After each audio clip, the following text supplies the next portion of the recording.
Idealnya nih untuk Provinsi Lampung kan dari data umat Hindu kan lebih dari 1 juta jiwa nih. Iya. Idealnya berapa harus punya suling tinggi? Ya, secara kuantitas kita masih banyak kurang sulingnya di Lampung ya. Nah, masih banyak kurang secara kuantitas.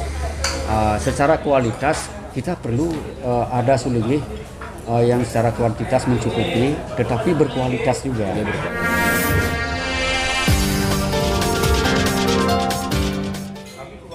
Om Swastiastu, ide nak lingsir sarang kali.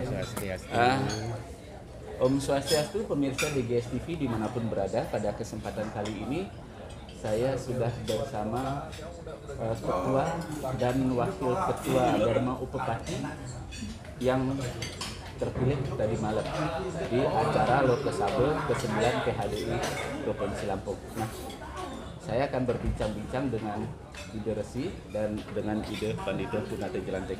Swastiastu, Ide Resi. Swastiastu.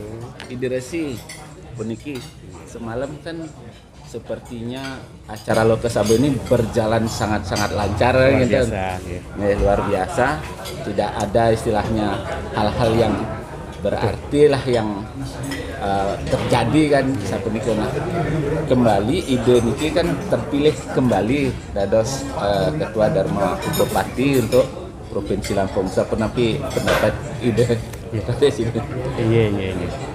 Iya, Rahajang Semeng, selamat pagi, salam sejahtera, semangat pagi tentunya untuk pemirsa dimanapun berada, khusus umat Hindu, Dharma di seluruh Nusantara.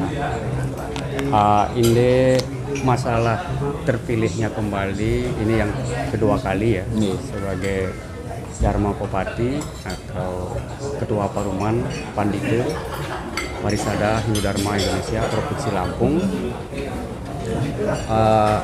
Tidak menyangka ya sebenarnya Ide Resi sendiri ingin istirahat gitu ya, ingin masuk biar lebih tenang gitu ya. Tetapi karena ini panggilan oleh beberapa tokoh dan termasuk anggota Paruman Pandita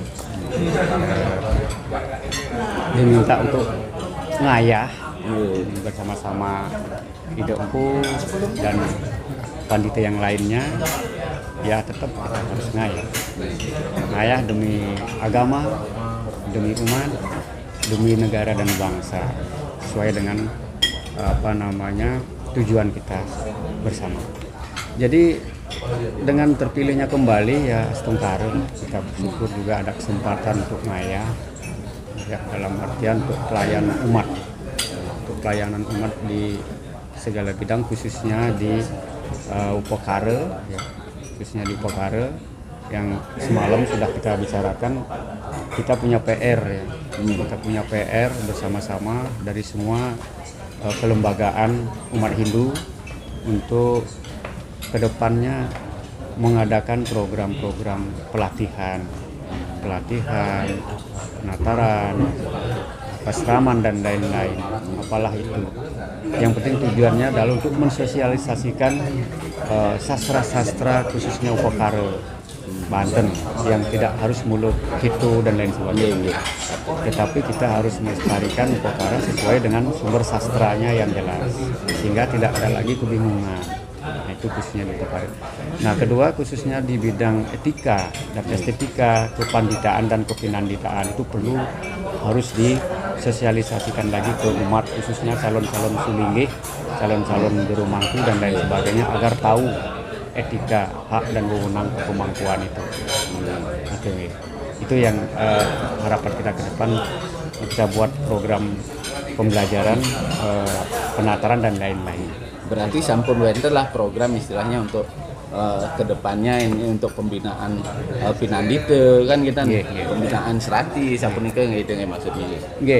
Ini yang kedua seperti itu. Sedangkan yang tahun lalu ya 5 tahun kemarin kita sudah mengadakan pelatihan di kurang lebih 6 kabupaten di Provinsi Lampung. Walaupun baru beberapa titik di kecamatan ya, ada 3 kecamatan dalam satu kabupaten, baru ada 6 kecamatan dan lain sebagainya. Masih banyak sebenarnya yang belum tersentuh gitu karena waktunya tidak cukup dan juga tertera COVID-19 itu sapuniki menunda, di gitu. Resi Ampura, apakah wonten program khusus yang dikhususkan untuk pembinaan serati atau pinandita untuk umat Hindu Jawa? Inggih. Untuk umat Hindu Jawa seperti biasa tahun-tahun kemarin kita sudah mengadakan pembinaan juga seperti ala Jawa.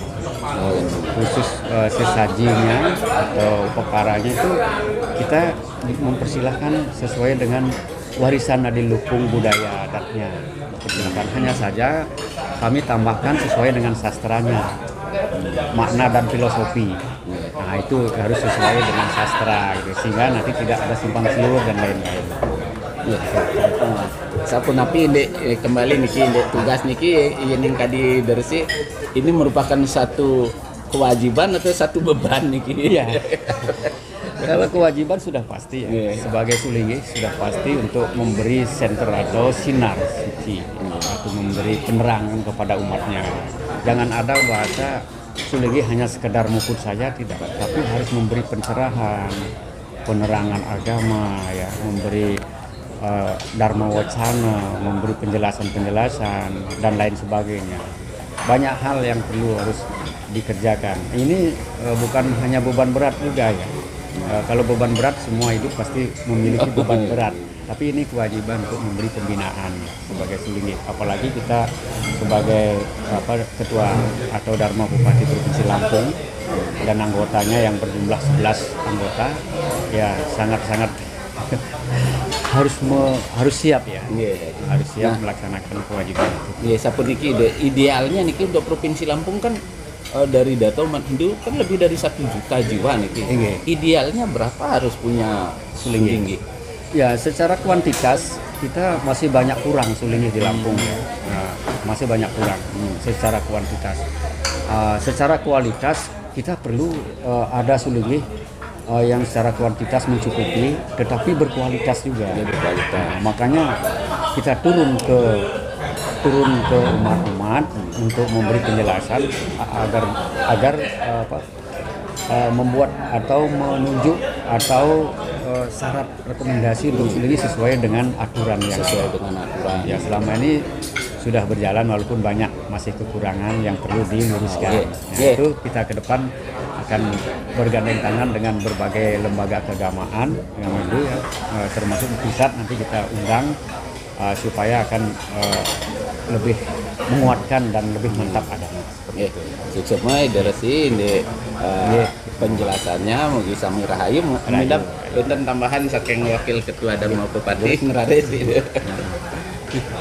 Ya, tambahannya sudah melakukan sosialisasi dari segi ketika ada bantuan. Nah, yang perlu mungkin itu yang tambahkan mungkin untuk aplikasi di lapangan. Kalau ide sendiri, jadi ini adalah satu kolaborasi yang bagus ya. Kolaborasi, kerjasama yang bagus, di mana ide di atas biar dempu yang di bawah. Lapangan ya ini. Sama-sama saling menguatkan dan saling mengisi ya. Untuk terakhir, mohon niki saking ide Resi, saking ide Pandita Mpunate Jelantik, pesan-pesan untuk umat Hindu yang khusus berada di Provinsi Lampung. Enggak. Baiklah, dedane sareng sami, Bapak Ibu pemirsa dimanapun berada, saya sukses untuk pesan dan kesan Ibu Resi, iring ajakan budaya adat agama Hindu Nusantara kita sesuai dengan komitmen, sesuai dengan visi misi Loke Sabo kemarin adalah untuk menguatkan atau menjalankan toleransi ya. Ya, kita harus bertoleransi dalam kehidupan, baik intern dalam agama maupun eksternal di luar agama ini. Kita harus saling menjaga toleransi, saling menghargai, saling menghormati, dan akan menjadi indah. Itu. Nah, pesan saya sekali lagi, iring kita mantapkan keyakinan kita beragama sesuai dengan tuntunan sastra. Kalau dalam sastra dikatakan sesuai dengan catur catur sastra ya. Catur Dresta ya, sesuai dengan Dresta, Loko Dresta, Kuno Dresta, dan Sastra Dresta. Catur Dresta. Nah itu sesuai dengan itu. Miring kita tingkatkan, kita semangat beragama, kita belajar, dan tidak berhenti belajar. Seperti itu. Ada saya ide pesan-pesan buat umat Hindu di Lampung nih khususnya. Ya buat umat Hindu di Lampung, tapi asalnya mari kita membuka diri untuk siap atau mau belajar. Ya, apalagi kita ini banyak mungkin yang ketinggalan, dalam arti ketinggalan dari segi takwa, kemudian etika dan upacara. Jadi banyak yang perlu kita gali lagi ya, untuk kemajuan kita terhadap budaya di sana yang ada di yang diwariskan oleh leluhur kita. Jangan sampai kita melupakan hal itu. Karena itu adalah cikal bakal adanya kita dan kebesaran Hindu di Nusantara. Oke, sukses semua dan alingsir sareng kalih ini kita dekat-dekatnya mugi sami rahayu. Nah, baiklah pemirsa Hindu Nusantara, pemirsa DGS TV dimanapun berada. Inilah bincang-bincang kami dengan Ketua dan Wakil Ketua Dharma Upapati periode 2022-2027, di mana ini adalah satu kolaborasi yang sangat bagus sekali menurut saya. Nah, sampai di sini dulu perjumpaan kita pada hari ini. Jangan lupa bagi Anda yang belum subscribe, silahkan subscribe channel DGS TV, like, comment, dan share, dan nyalakan tanda lonceng notifikasinya supaya selalu mendapatkan notifikasi video-video terbaru dari DGS TV. Terima atas perhatiannya. Jayalah Hindu Nusantara. Om Shanti.